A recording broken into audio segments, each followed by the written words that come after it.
Hello friends, నమస్తే. ఈరోజు very important matter అండి. హైదరాబాద్లో ఉన్నటువంటి నీలోఫర్ హాస్పిటల్ పేరు మీరు చాలామంది వినుంటారు.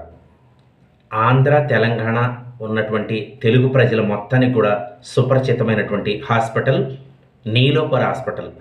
ఇక్కడ ప్రసూతి సేవలు అందించబడతాయి. అంటే గర్భిణీ స్త్రీలు, తర్వాత గర్భిణీ స్త్రీలకు వైద్యం అందించటం, తర్వాత పుట్టినటువంటి పిల్లల్ని కూడా మంచిగా కేర్‌గా చూసుకునేటటువంటి వైద్యశాల హైదరాబాద్‌లోనే ప్రత్యేకమైనటువంటి పేరు సంతరించుకున్నటువంటి నీలోఫర్ హాస్పిటల్. ఈ నీలోఫర్ హాస్పిటల్‌కి నిరుపేదలు వస్తారండి. పేదవాళ్ళకి పేదవాళ్ళు వైద్యం కోసం అక్కడికి వస్తుంటారు.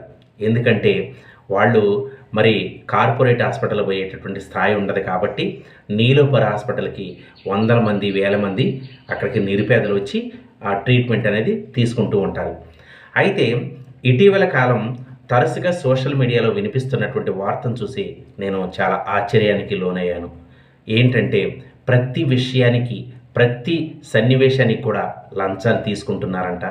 ట్రీట్మెంట్ అనేది పర్ఫెక్ట్‌గా లేదని చెప్పేసి, ఇంకా మనం చూసినట్లయితే అక్కడ బాత్రూమ్ సదుపాయాలు కావచ్చు, తర్వాత అక్కడ పేషెంట్లు ఉండేటటువంటి షెల్టర్స్ కావచ్చు, బెడ్స్ కావచ్చు, సరైనటువంటి విధానంగా లేకుండా ఉండటం.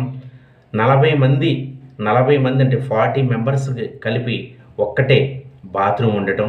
ఇలాంటి సౌకర్యాలు లేనటువంటి దుర్భర స్థితిలో ఉందని చెప్పొచ్చు నీలోఫర్ హాస్పిటల్. మనం చూసినట్లయితే పేదల ప్రభుత్వం అని చెప్పేసి వస్తున్నటువంటి గవర్నమెంట్లు మనం చూస్తున్నాం.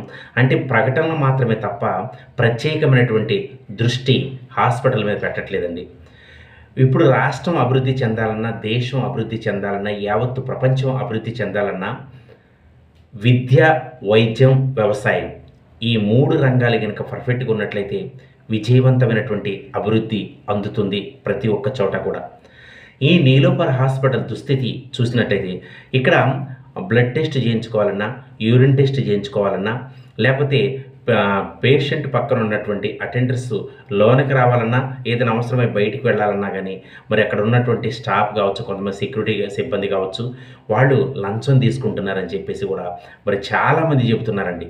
ఎందుకంటే గవర్నమెంట్ హాస్పిటల్‌కి ఎవరు వస్తారు? పేదవాళ్ళు వస్తారు. వాళ్ళకి మంచి వైద్యం అందించాల్సినటువంటి బాధ్యత డాక్టర్స్‌కి లేదా? నీలోఫర్ హాస్పిటల్ అంటే ఒక ప్రత్యేకమైనటువంటి పేరుందండి. ట్రీట్మెంట్ బాగుంటుందని చెప్పేసి మంచి పేరు వస్తుంది.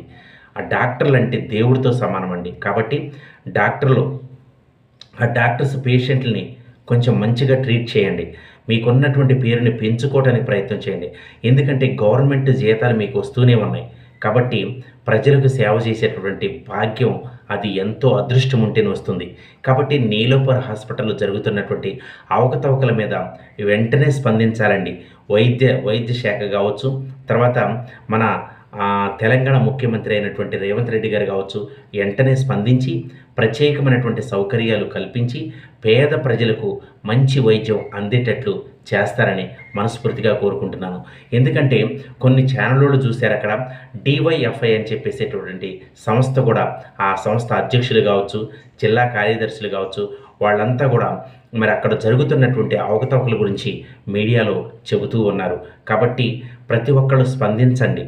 ఎందుకంటే పేదవాళ్ళకు వైద్యం పర్ఫెక్ట్‌గా అందాలండి. కాబట్టి గవర్నమెంట్ వెంటనే సత్వరమే స్పందించి అక్కడ ఉన్నటువంటి లోటుపాట్లను సవరణ చేసి మంచి వైద్యాన్ని పేదలకు అందిస్తారని మనస్ఫూర్తిగా కోరుకుంటున్నాను.